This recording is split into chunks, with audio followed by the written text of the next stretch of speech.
I'm going to talk about motivation and Maslow's hierarchy of needs.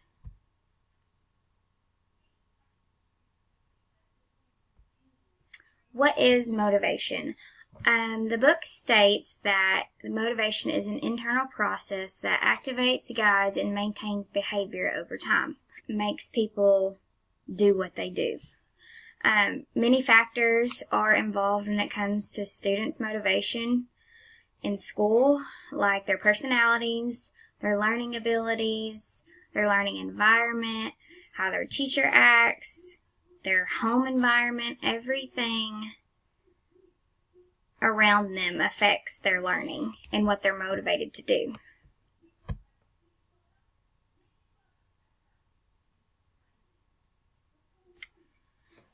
So Maslow's hierarchy of needs kind of relates to motivation and what factors motivate students.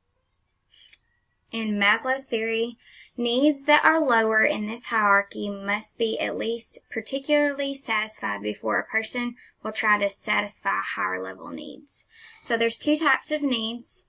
There's deficiency needs and growth needs. Deficiency needs are critical to physical and psychological well-being, and growth needs, or deficiency needs would be lower, and growth needs are the need to understand things, appreciate things in others, the higher level of Maslow's hierarchy. I have a chart that shows what type of needs are considered deficiency needs and what type of needs are considered growth needs. Deficiency needs are more of the safety and love, belongingness, their self-esteem. So are they safe at home? Are they being loved on at home? Are they being loved on at school? Do they feel like they belong? Self-esteem. Growth needs are the need to understand new things, so learning, appreciate beauty that's out in the world, appreciating others, appreciate their parents, their friends, their teachers, and once you meet deficiency needs, growth needs can be met too.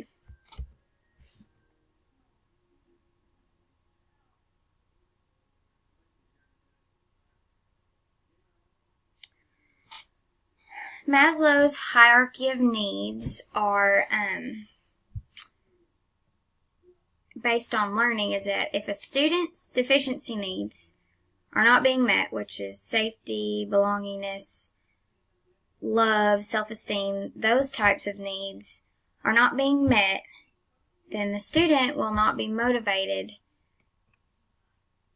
to focus on growth needs. Those deficiency needs have to be met before all the other needs are to be met. I have an example. It's similar to the one in the book, but students who come to school hungry, they may not have a lot of food at home, they may only get to eat at school.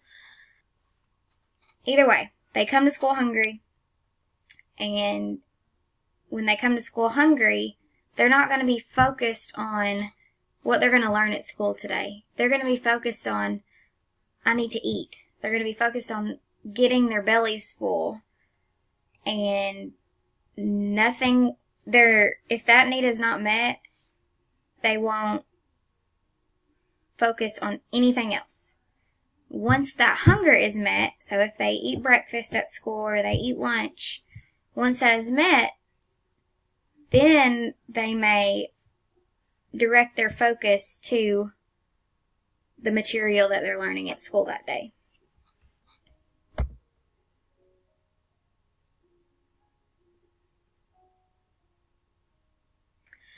And I think that motivation and the Maslow's hierarchy of needs, I think they relate, because if a student is not safe at home, they live in a very unsafe environment, and they don't feel safe with their parents, when they come to school, they feel they may feel safer, and they're focused on their safety and being safe at school rather than focusing on their math or their reading or their science or their unsafe environment at home is not being met.